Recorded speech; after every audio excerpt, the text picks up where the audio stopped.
ticket for the long way round. 2 bottle whiskey for the way.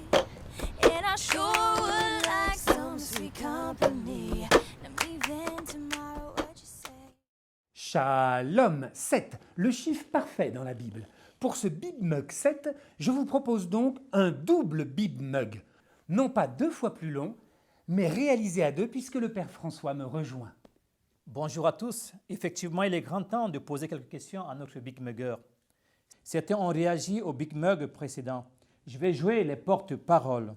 Et tout d'abord, pourquoi interroger la Bible composée de vieux textes pour des questions très actuelles? La Bible n'est-elle pas dépassée depuis longtemps? Pour le croyant, la Bible n'équivaut pas à la somme de vieux livres poussiéreux. Elle est la parole de Dieu, vivante et toujours valide. Dieu s'adresse aujourd'hui à nous à travers elle. Elle n'est pas simplement le témoin d'un passé révolu, mais nous révèle qui est Dieu et quel regard il porte sur notre humanité. Mais n'est-elle pas tributaire d'une culture précise, bien différente de nôtre? C'est exact. C'est pourquoi il demeure nécessaire de respecter le milieu dans lequel ces textes sont apparus et le sens des images employées, que ce soit les 6 jours de la création ou ce voile que Paul recommande aux femmes de porter. Au-delà de ces représentations, le croyant remonte au message transmis tout en restant fidèle à la teneur des textes. Justement, concernant Saint Paul, n'est-il pas un peu rapide de prétendre qu'il n'a rien contre les femmes, alors qu'il les tient à l'égard de certaines fonctions? Parler en 5 minutes de Paul et des femmes oblige à laisser de côté bien des détails, j'en conviens. Il demeure incontestable qu'à la suite de Jésus, il les considère avec une bienveillance inhabituelle dans la société de l'époque. Il a probablement fait face également à des exagérations dans les assemblées, ce qui l'a amené à mettre les points sur les i. Isaac Marie remarque que tu n'as pas cité le passage de la Genèse qui montre Dieu insufflant un souffle de vie dans les narines de l'homme, et rien de tel pour la femme. Cela indique-t-il que l'homme a quelque chose de plus que la femme, l'âme ou l'esprit? J'ai effectivement utilisé le premier récit de la Genèse qui insiste sur la création simultanée de l'homme et la femme, tous les deux à l'image et à la ressemblance de Dieu. Ils partagent cette même dignité.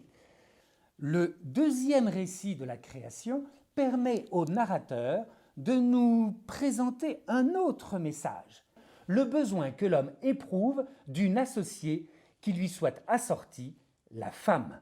Créé en premier à partir de la terre, Adam reçoit la vie par ce souffle de Dieu. Cette vie contient l'ensemble des niveaux de vie, depuis la vie corporelle jusqu'à la vie spirituelle, qui est le propre de l'être humain. La femme n'est pas tirée d'un sol brut, mais de la côte d'Adam, c'est-à-dire d'une matière déjà ennoblie par l'esprit. Le corps humain implique nécessairement l'âme. C'est pourquoi il n'est pas nécessaire de préciser que la femme tirée du corps de l'homme est animée par l'âme. C'est une évidence pour le lecteur juif qui s'est imposée ensuite au monde chrétien. Contrairement à ce que prétendent certains, l'Église a toujours affirmé que la femme possède une âme. Une autre question se pose. Dit que Marie représente la femme par excellence.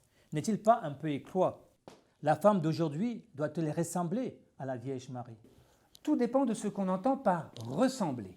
S'il s'agit de copier la Vierge Marie matériellement, nous nous égarons complètement. Marie vit dans un contexte culturel qui est le sien. La femme d'aujourd'hui, et c'est une excellente chose, a la possibilité d'évoluer dans la société d'une manière nouvelle et c'est très bien. En revanche, la réponse de foi apportée par Marie à l'appel de Dieu demeure exemplaire pour les femmes de tous les temps et également pour les hommes. C'est pourquoi Marie est donnée comme mère à toute l'Église. Elle nous apprend comment conformer notre vie au désir de Dieu. Un grand merci pour ces précisions. Ces réponses suffiront pour aujourd'hui. Nous attendrons le prochain Big Mug pour avoir la solution à l'énigme biblique de la dernière fois.